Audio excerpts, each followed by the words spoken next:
రానున్న అసెంబ్లీ ఎన్నికల్లో BRS party Korutla నియోజకవర్గంలో అత్యధిక మెజార్టీతో గెలవబోతుందని ఎమ్మెల్సీ కవిత ధీమా వ్యక్తం చేశారు.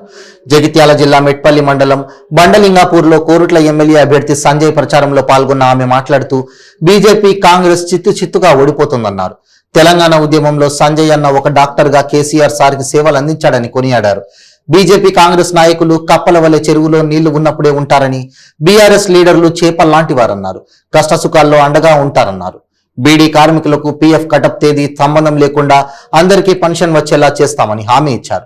రైతులకు రైతు బీమా, రైతు బంధు పెట్టడమే కాకుండా ఐకేపీ కొనుగోలు కేంద్రాలు ఏర్పాటు చేసి ప్రతి ధాన్యపు గింజ కొంటున్నామన్నారు. ఎమ్మెల్సీ కవిత దవా వసంత మహిళలతో బతుకమ్మ ఆడుతూ సంబరాలు జరుపుకున్నారు. మరొకసారి బీఆర్ఎస్ పార్టీకి అవకాశం ఇచ్చి కేసీఆర్ ని మూడోసారి ముఖ్యమంత్రి చేయాలని, తనకు అన్నలాంటి వాడైన కోరుట్ల ఎమ్మెల్యే అభ్యర్థి సంజయ్ ని భారీ మెజారిటీతో గెలిపించాలని కోరారు.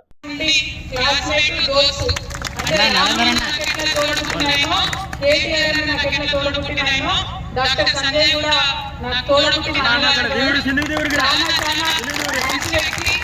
చిన్నప్పటి నుండి ఇప్పటి వరకు నేను తనను చూస్తూనే ఉన్నా. ఎంత కష్టం వచ్చినా నష్టం వచ్చినా మంచిగా నవ్వుతాడు. ఇంత ఎండలో కూడా ఈ నవ్వు చల్లనిస్తుంది. అన్నిటికన్నా ముఖ్యంగా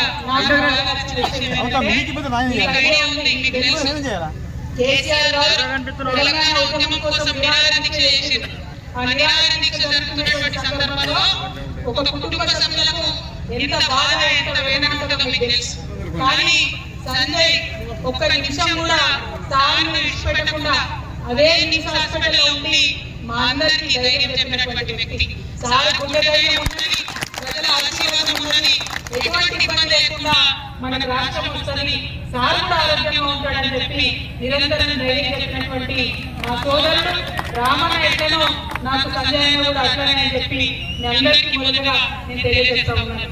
మరి ఇవాళ మా అక్క చెల్లెలు ఇంత పెద్ద ఎత్తున వచ్చినారు. మీ అందరికీ కూడా తెలుసు, పోయిన 2 సార్లు తెలంగాణ రాష్ట్రం వచ్చినాక మీరు ఆశీర్వదించి దీవించి కాలు గుర్తు కోటేస్తే కేసీఆర్ గారు 2 సార్లు ముఖ్యమంత్రి అయ్యారు. ఇవాళ దక్షిణ భారతదేశంలో ఒక చరిత్ర ఉన్నది. ఏంటంటే దక్షిణ భారతదేశం అంటే ఆంధ్రప్రదేశ్, తెలంగాణ, కర్ణాటక, తమిళనాడు, కేరళ ఈ రాష్ట్రాలలో ఎక్కడ కూడా 3 సార్లు వరుసగా ముఖ్యమంత్రులు ఎవరు లేరు. కానీ మీ ఆశీర్వాదం మీ దీవానికి ఉంటే కనుక కేసీఆర్ గారు మరోసారి ముఖ్యమంత్రి అయితే ఒక మంచి రికార్డు దక్షిణ భారతదేశంలో మన తెలంగాణ పేరు చరిత్రలో నిలిచిపోతుందని ఈ సందర్భంగా మీకు తెలియజేస్తా ఉన్నా. మరి ఎందుకు వేయాలి ఓటు కేసీఆర్కి? మళ్ళా చాలా మంది మాట్లాడుతున్నారు, 2 సార్లు వేసి కదా ఏం చేయాలి కేసీఆర్. ఒక మాట యాద్ చేసుకోండి, ఇప్పటిదాకా మా అంకులు చెప్పారు ఏమని, తెలంగాణ రాకముందు మన ఈ పెద్ద చెరువు బడలింగాపూర్ లెక్కుండే, ఇవాళ ఎట్లా ఉన్నది. ఆనాడు జీవకళ లేనట్టుగా ఉన్నటువంటి చెరువు ఇవాళ జలకళతోని, సంపదతోని, చేపపిల్లలతోని, నిజమికలాడుతున్నటువంటి చేపపిల్లలతోని కలకలాడుతున్నటువంటి చెరువు. ఏమిటి ఒకటి తెలుసా, నేను చెప్పేది పెద్దదాన్ని కాదు. చెరువు ఎండిపోయినప్పుడు కప్పలన్నీ వెళ్ళిపోతాయి చెరువు విడిచిపెట్టి. కానీ చెరువులో చేపపిల్లలు ఉంటే చెరువు నిండినా ఎండినా అదే చెరువులో ఉంటాయి, బతికితే బతుకుతాయి, కష్టాయి. ఇగో చేపలు లాంటి వాళ్ళం బీఆర్ఎస్ పార్టీ వాళ్ళం, కప్పలు లాంటి వాళ్ళు Congress BRS party, Congress BJP party. మనము 10 ఏళ్ల కింద బాగలేము, పరిస్థితి బాగాలేకుండా ఆగమాగుంటాయి.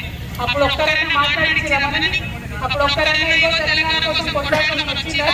అప్పుడు బీజేపీ వాళ్ళు మాట్లాడిందా? మనం ఆగమాగమై కొట్లాడి పట్టుబట్టి కేసీఆర్ గారి దీక్ష పట్టేదాకా ఒక్కరు కూడా కిందికి రాలేదు. వాళ్ళ మెడల్ వంచి ఇవాళ తెలంగాణ తెచ్చుకున్నాం. కానీ ఆనాడు చెరువు మీతో బీఆర్ఎస్ పార్టీ ఉన్నది, ఇవాళ చెరువు నిండినాడు కూడా బీఆర్ఎస్ పార్టీ మీతో ఉన్నది. ఇక ఎందుకైనా బీఆర్ఎస్ పార్టీ కంటే కష్టంలో ఉన్నప్పుడు కూడా మనతో ఉన్నోడే మనోడైతాడు. సుఖంలో, ఆనందంలో, సంతోషం ఉన్నప్పుడు మన ఉన్నప్పుడు అందరూ వస్తారు, అంతకుముందు ఎవరు రాదు. ఎప్పుడు కూడా మీతో ఉండేది బీఆర్ఎస్ పార్టీ. మరి గత 20 ఏళ్ళుగా మీరు సాగరాన్ని చూస్తూ ఉన్నారు. ఆయన చేసిన సేవ చూసారు. ఆనాడు ఉద్యమంలో నిజంగా మీకు చేతులెత్తి మొక్కాలి. ఎన్నిసార్లు ఎన్నికలు వచ్చినా అన్నిసార్లు గులాబీ జెండా నిలబెట్టిరు మీరు, అన్నిసార్లు సాగరాన్ని ఆశీర్వదించారు. మీరు అన్నిసార్లు ఆశీర్వదించారు కాబట్టి ఇవాళ తెలంగాణ రాష్ట్రం వచ్చింది. కానీ రాష్ట్రం వచ్చినాక మీకు తెలుసా, రాష్ట్రం వచ్చే ముందు నఫీర్ ఆంధ్రోలు మనం చూసి ఏళ్ళు వచ్చినాక ఏం చేస్తారు? వచ్చినాక చీకట్లు అయితే మీ పొరాళ్ళంతా నక్సలైట్లకు పోతారు, మీరే చీకటి పడతారని ఆయన నవ్వింది మనం.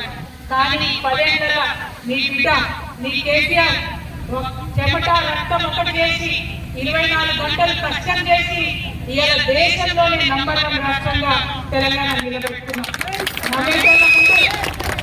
నగటోళ్ళ ముందు జారిపడ్డట్టు కావద్దని పంతం బట్టి ఒక్క చిన్న అవినీతి కావు లేకుండా పని చేస్తే ఇవాళ నంబర్ 1 అయిన దేశంలో. ఒక్కొక్క మాట యాడ్ చేసుకోండి. 10 ఏళ్ల కిందట 60 ఏళ్ల పాలన చూస్తాం మనం. 10 ఏళ్ల కిందట ఇక్కడ పెద్దలు మా రైతాంగలు ఉన్నారు, చాలా మంది యువమిత్రులు కూడా ఉన్నారు. ఎన్నడన్నా ఒక్కడన్నా ఎప్పుడన్నా ఏ పార్టీ వాడన్నా ఇగో రైతు కదా, నీ కష్టం ఉన్నది కదా, ఇబ్బంది ఉన్నది కదా అని ఒక రూపాయి ఇచ్చినోడు ఉన్నాడు. కానీ ఇక్కడ ఒక కేసీఆర్ గారు ఆలోచన చేసి మన వ్యవసాయం ముంగట పడాలి, ఊర్లలో వ్యవసాయం ముంగట పడితే మిగతా అందరికి కూడా ఏదో రకంగా ఆధారం అవుతుందని చెప్పి ఆలోచించిన ఒక కేసీఆర్ గారు. మరి ఆలోచించి అలా రైతు బంధు పెట్టుకున్నాం, రైతు బీమా పెట్టుకున్నాం, టైంకి ఎరువులు తెచ్చుకున్నాం. అన్ని కాకుండా వచ్చినటువంటి పంటలు మీకు ఇబ్బంది లేకుండా ఇక మా అక్క చెల్లెలు నడిపించేటటువంటి ఐకేపీ సెంటర్ వల్ల కొనుగోలు కేంద్రాలు పెట్టుకొని చివరి గింజ వరకు కూడా కొంటున్నాం. నేను ఇలా గర్వంగా వేస్తున్నాం మీ బిడ్డలాగా.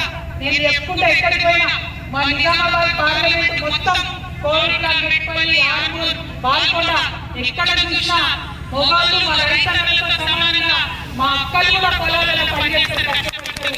వాళ్ళకి తెలిసి కష్టం ఏంటో, వాళ్ళకి తెలిసి రైతు ప్రాబ్లమ్స్ ఏంటో.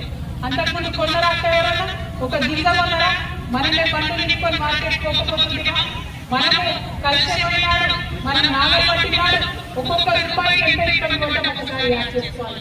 ఇవాళ మంచుకున్నామని చరిత్ర మర్చిపోతే మళ్ళా ఆగమవుతాం, మళ్ళా ఆగం చేస్తాం. ఇక మీ అందరికీ తెలిసాక మన తెలంగాణ వ్యవసాయం బాగాలేనప్పుడు మొత్తం ఆడవాళ్ళ ముంగడికి వచ్చినాం, బీడీలు చేసినాం, సంసారాలను కాపాడుకున్నాం. ఆనాడు చాలా మంది బీడీ చేసి అక్క చెల్లెలు గుర్తు పెట్టుకోండి అక్క. 16-17 రాష్ట్రాలు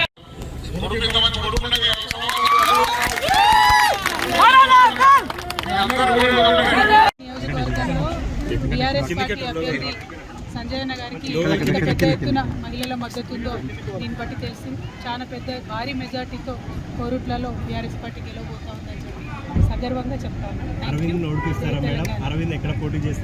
టీఆర్ఎస్ అయినా కాంగ్రెస్ బీఆర్ఎస్ సీనా అని వచ్చినావు.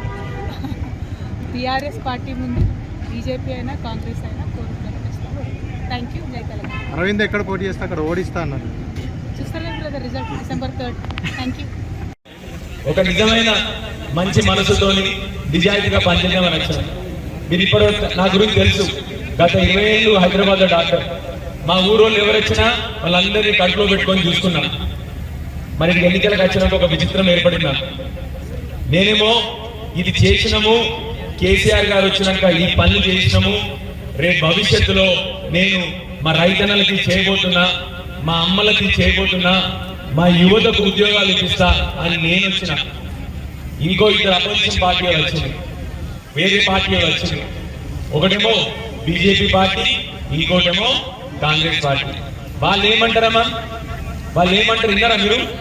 గలీజ్ మాటలు, పిచ్చి బూతులు, తెలంగాణ సమాజాన్ని చెడగొట్టే ప్లాన్ వాళ్ళు వేస్తా ఉన్నారు. మా రైతన్నల కడుపు కొడదామని ప్లాన్ వేస్తా ఉన్నారు వాళ్ళు. మా యువతని ఆగం పట్టిస్తా ఉన్నారు. మీ అందరినీ దయచేసుకోవాలి ఒకటే అమ్మ, మీ బిడ్డని ఇక్కడే మెట్పల్లిలో కొట్టినా ఇక్కడే పెట్టిన బిడ్డని మీ అందరు దయచేసి ఆలోచన చేయండి. ఇంకా 2 క్యాండిడేట్ ఉన్నారు. ఒకళ్ళేమో హైదరాబాద్కి వెళ్ళి వచ్చిండ్రు, ఇంకోళ్ళేమో నిజామాబాద్కి వెళ్ళి వచ్చిండ్రు.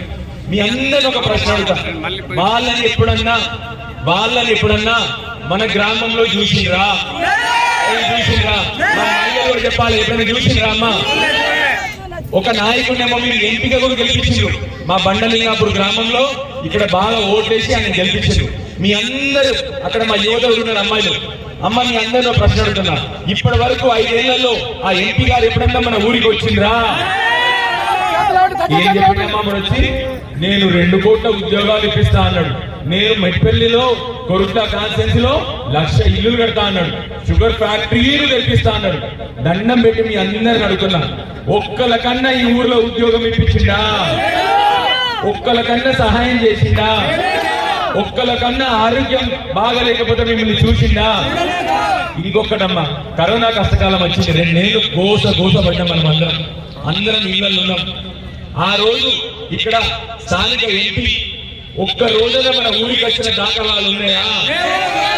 మరి గట్ల వచ్చి ఇప్పుడు వచ్చి ముచ్చట్లు చెప్పుకుంటా ఊరు అడుగుతున్నామ్మా. మీరందరూ ఆలోచన చేసుకోండి.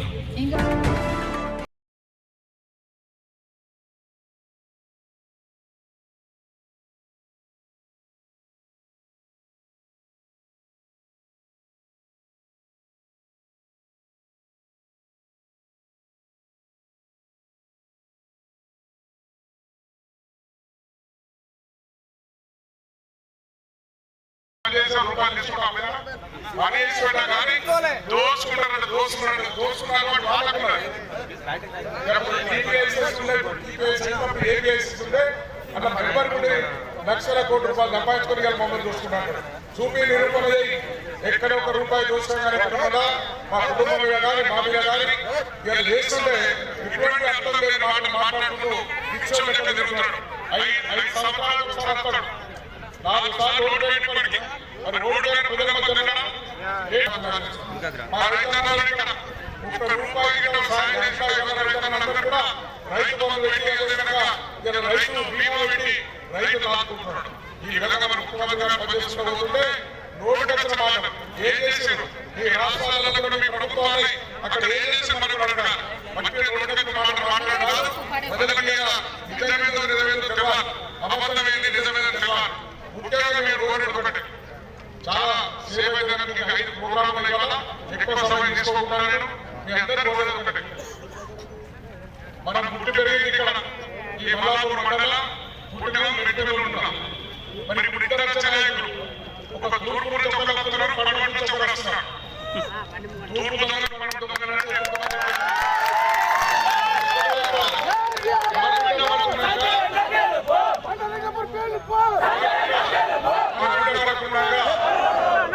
అందరూ తల్లు ఉన్నారు. ఇప్పుడు అందరం మన పిల్లలు మన బిడ్డ మంచిగా ఇంట్లో తెలుసుకున్నామో, కొడుకు మంచిగా లేకపోతేనో, కొడుకు శాతగాకపోతేనో బిడ్డకి ఇంట్లో తెచ్చుకుంటాం. మరి ఇంత మంచి కొడుకులు కొడుకు ఇంత మంచి కొడుకు